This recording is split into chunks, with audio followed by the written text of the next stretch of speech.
Hello everyone, welcome to my channel. I've been meaning to upload some more content, and so here it goes. I'm going to make a wee video about, I'm going to make a series of videos about music. This is going to be the first one, and it's going to talk about my early years with music. I don't actually play it, I just listen to it.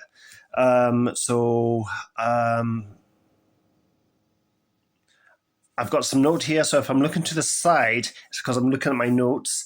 You wonder, why is this guy looking at the side for? That's the reason why I'm looking at my notes, so I can remember what I've been meaning to say. Anyway, okay, got some wine. And here we go. So I've got a wee confession to make. The first tunes that I really liked were Buddy Holly's Peggy Sue, Patsy Cline songs, and We Three Kings of Orient Are, which is a Christmas carol. And the reasons why I like those songs is more or less because I was just developing my taste in music, and they had catchy tunes, and we had a limited set amount of cassettes in the house, and those were just what got played to me. My mum loves country music, and so obviously she bought like country stuff, CDs and cassettes and so forth. So that kind of I didn't like country music as I grew older because it was, that was the parents' music. It was uncool to like your parents' music. But looking back, I really liked some of Patsy Cline's stuff. Anyway, so if you haven't noticed, I'm not quite exactly young. I grew up in the 90s.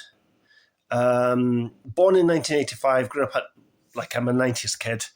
So the other kind of music that I was exposed to is when you got shifted off to the wee kids disco while your mum went away, where your parents went away doing stuff for the evening. And I can remember a song that I really liked, funnily enough, this is another confession, was I Should Be So Lucky by Kylie Minogue. It was just one of those things you loved as a kid. I had no idea who'd sung it, but I just remember when it used to come on the wee kids disco, I used to love it. Anyway, when I was growing up, Top of the Pops used to be on BBC. Was it BBC? Yeah, it was BBC. And I used to watch that quite often and quite religiously sometimes, because that would introduce me to new songs. I particularly remember, this will come up in the second video I'll make, but Faith No More performing Digging the Grave on Top of the Pops. And I might as well get this one out. Years later, Iron Maiden performing The Wicker Man. But I was still not quite sure what I thought of heavy metal. I didn't even know it was a term, really. And then, because Eurodance and Britpop were big during the 90s, and so that was what all the other kids loved. So obviously you had that kind of stuff on Top of the Pops. I particularly remember Clock performing Axel F, their version of it, and absolutely loving it. There was another lass that she did a cover of Toto of Clips of the Heart. Loved that tune. I have no idea who did the cover. It was a 90s cover. And East 17 performing Let It Rain. I loved the dance that they did. I never bought albums when I was a kid. How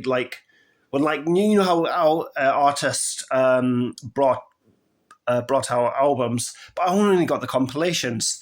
So I used to buy Dance Mania and Now Dance 94. And that's how I used to love the compilations, because it introduced you to new artists that you probably never heard of. But when you just let the CD play, that's how you kind of got introduced to new stuff. What else? Oh yeah, another where I would discover music is how back in the day you used to have the Saturday mornings kids programs like What's Up Doc and what was the other one? Saturday Morning Disney. He used to love that all the time. I love the computer game. How they have the interactive games that you play, like a Joe Raz or Hugo the Troll. And I always would try to phone up and like see if I could get myself on that. Fucking hell, those were the days, the 90s. Britpop. I was never there was a period where like folk were like either the Oasis or Blur, but I was really indifferent to them, really. I liked Blur's Country House. I love Pulp's Common People. I love that tune. But see, I was never really a Britpop person, and it's only like now that I'm going back and kind of like discovering the music and sort of rediscovering the vibe that was we had back then. Okay, computer game. Another wee guilty confession. The computer music during that time was brilliant. I would play the Mega Drive, and I think some of the best like computer game music is from the 90s because they've got a wee catch to it. You've got to admit. Another wee confession I've got for you. I think my sister years ago, she left a few cassettes in the house, and I was just rummaging through the cupboard one day and discovered them, and two of the cassettes were Madonna's "Like a Virgin" and Shakespeare's sister, "Sacred Heart," and those two albums are guilty pleasures. I do love them. So, Into the Groove, Pretender, they've got that dark 80s pop vibe to it, which I really love. And the same can be said for Shakespeare's sister in that album, although they were more early 90s, if I'm honest. Oh, God. So I keep looking at that. I'm not a big YouTuber. This is like only the second, third video that I've uploaded. So I keep having to. I'm not making this polished or anything. It's just me spraffing and sharing my thoughts. Where was I? Classical music. I kind of like started getting a wee bit of a classical interest early on, and the reason that is because my stepdad Sam brought home a video for me, and that video happened to be Disney's Fantasia. God, when you are 5 or 6 and you're watching that, it's looking back on it, it's like it scared me as a kid, but like it was the animations more that scared me than the music. But it was a very, God, how can I describe it? Well, obviously, if you've seen Fantasia, you know, 4, 5, or 6-year-old, that can be a bit of a intense experience. Like, this isn't cartoons. What the hell is this? And especially the animations for Night on Bald Mountain and Bear Mountain, and what was that the composer for the one with the dinosaurs where they all go extinct, and it's fucking, for a kid that is pretty scary. Final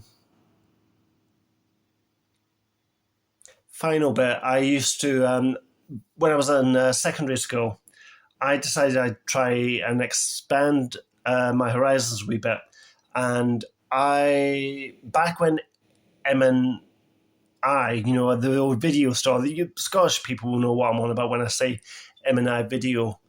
They were selling the best. It was a compilation album called The Best Celtic Album Ever, and I thought I'd expand my horizons a bit and try and buy it. and that introduced me to some new folk stuff, like Clanad and stuff like that. Okay, I'll give you a few. I'm going to finish the video shortly. I'm just going to give a few favorite tracks from the 90s. I'll see if you guys remember any of these.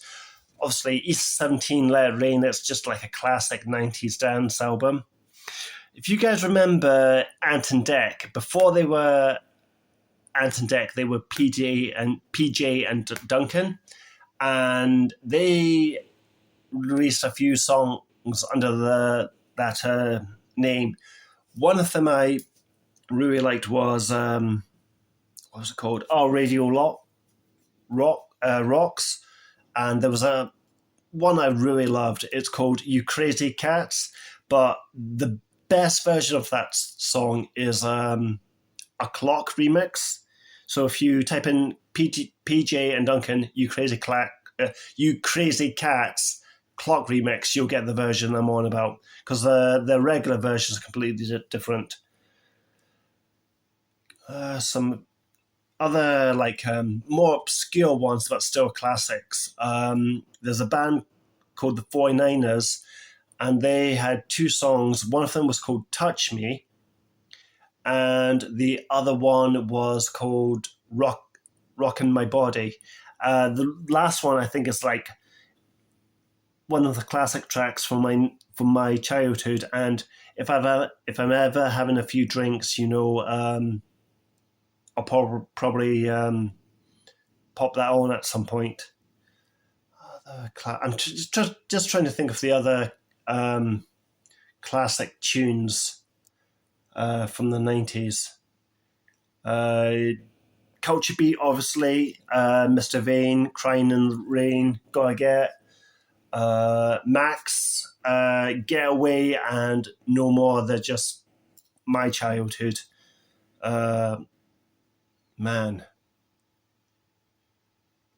Okay, so I think I better close up this video. I'd like to thank you for watching and being with me as I reminiscence on my early years with music. So I hope you all have a lovely day, and do check out some of the tracks I've just mentioned. Cheers.